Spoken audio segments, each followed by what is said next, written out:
Do you think that the Irish pub tradition is still like strong, would you say? Well, I don't really think so, no. No?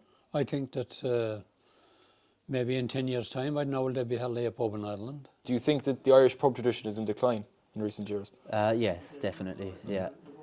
Which is unfortunate, especially for rural pubs, you know. The pubs in country villages really bring communities together, and it's a great shame to see them closing, but more and more of them are. Do you think the Irish pub tradition is in decline in recent years? It is unfortunate, I'd say, no doubt. It is, and I suppose it's inevitable in a way, but surely you have to look at the number of pubs that have closed in recent past, all over the country. That to be no doubt about that, and the younger generation haven't taken to the pub the way we were accustomed to. See, I suppose when I was growing up, in all of my generation and older, people that not even were used to the pub being the only focal point, and that. Yeah. But nowadays it's much more diverse.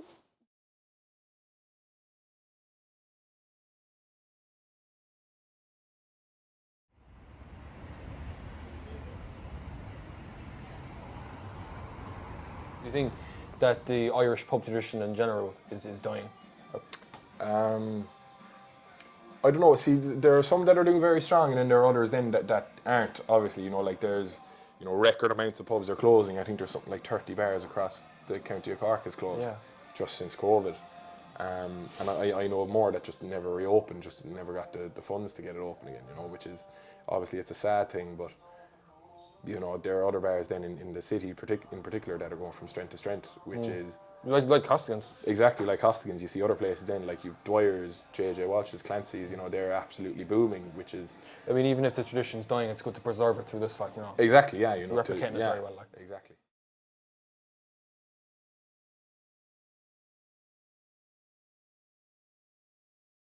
You think maybe that the traditional Irish pub is kind of dying a little bit?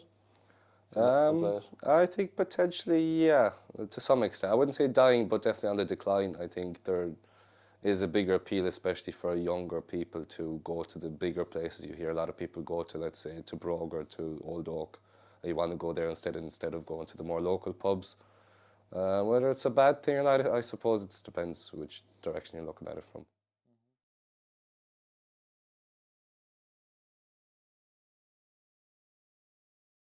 How would you feel about the kind of increase in alcohol prices in the last few years? It's inevitable. I haven't a big issue with it now. Definitely not happy about it. I think it's gone way too high. I think it also puts college students in a bad position where they can't afford it. They go for spirits instead. I think that again opens up a whole different area of issues. I suppose, you know, as a customer, it's not ideal, but what I do notice that it does get a lot more expensive in the city, but I suppose that's natural. You know, when I first moved up to the city, you notice it a whole lot because I was paying maybe $4.20, $4.30 for a pint of Guinness at home in the rural pub, and you'd be spending up to €6 in the city, you know, so it would add up, you know, it's a big difference. And just coming from that, would it be the rural pub or city pub? Which one would you prefer? I like both, but for different reasons, you know. It's nice to be back home. In the rural pub, you'd see old friends, you'd see family. I always kind of preferred the drinks in the rural pubs as well, you know. It feels more authentic. I don't frequent city pubs that much, but I was recently there. I was in the Shelburne on Cotton Street now for a night out, but it's too jointed and I couldn't relax at all there. It was jam-packed, and I just didn't enjoy it. Do you prefer the rural pub or the city pub more? Usually I would say the rural pub. It's a more relaxed atmosphere, and I think more friendly. The staff would be more friendly. It's a nicer place to, I think, hang out with friends for quite a few, let's say, to maybe meet up with somebody I haven't seen in a few weeks. A city pub would usually be more if you're looking for a more exciting night. Go out for a dance or whatever. When I go out myself, I don't really like the kind of busier bars. I like the quieter ones that you can just sit down and kind of have a chat, you know, like we're doing now. As opposed to a place where everyone's up dancing in your face and they do boom, boom, boom. Seemed to bounce back from COVID very well. How did it like affect your business if you were around at the time? I only came in around the tail end of COVID. I started working here just after the Jazz in 2021, so around November. And obviously it wasn't a great time to be in the bar trade. Like, it was fairly quiet, just tipping away the whole time and just doing what you can do to survive and stay open. And then, you know, we opened up. We were very strong for a while, but then, you know, it kind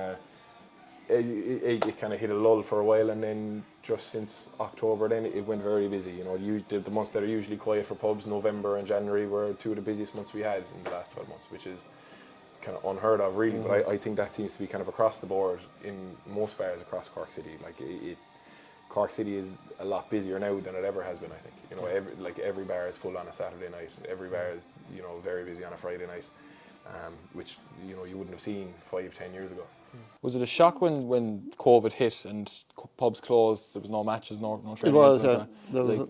was, Like, it got very tedious, kind of trying to, even though I was getting a few cans or bottles to take away and having them at home wasn't the same thing at all. No. So I was relieved when the opportunity came back to come back and socialise again. Because socialising is the main part of it, like. function, yeah. Yeah.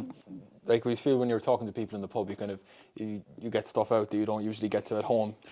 Usually because you've got 3 or 4 pints. Exactly. The youth now that came up during COVID, they're all accustomed to going to the off licence and buying their drink and taking it home. And Yes. there isn't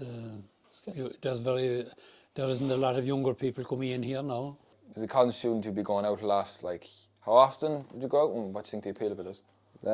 Usually once or twice a week, maybe 3 times. The appeal, I would say, compared to college, let's say you're a college student, it's definitely a bit of a difference in setting. It's a less stressful environment than, let's say, on campus. It's a place to relax, meet up with friends, things like that. Did you have like a particular aesthetic for the pub in mind, or did it just kind of No, fall? but we would be GA oriented. Very GA oriented, yeah. But that's good. Yeah, that kind of helps forge Yeah. with the community Yeah. more. Like, Yeah. after Well, yeah. after matches, would it be like? Could be, yeah. We don't, we have the rugby and the soccer matches on, but the majority of people here wouldn't be interested in rugby apart from just knowing who won or lost. The rugby and the GA is a big thing here. You know, like we've 7 big screens all around the bar.